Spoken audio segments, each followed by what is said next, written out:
আসসালামু আলাইকুম। এটা হচ্ছে জাফলং এর সেই বিখ্যাত চা বাগান।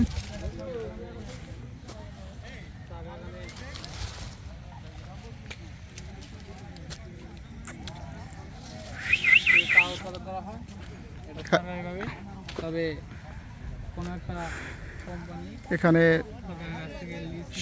950 বিঘা জায়গার মধ্যে এই চায়ের আবাদ করা হয়। কাজ করে থাকে। এখানে প্রায় 20,000-এর মতো শ্রমিক কাজ করে। তাদের রোজ 170 টাকা করে দেয়।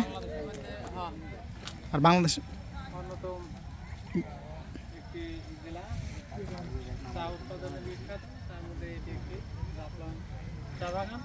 প্রায় 9,000 বিঘা জমি রয়েছে, সরকার কর্তৃক কার্যক্রম প্রচলিত। তবে কোনো এক কোম্পানি আওতাভুক্ত লিজ নিয়েছে। এই চা বাগানে প্রায় 25,000 শ্রমিক কাজ করে থাকে। তাদের সরকারি বা বেসরকারি নিয়ম অনুযায়ী তাদেরকে ভাতা এবং অন্যান্য 170 টাকা করে রোজ দেয়। দেওয়া হয়ে থাকে।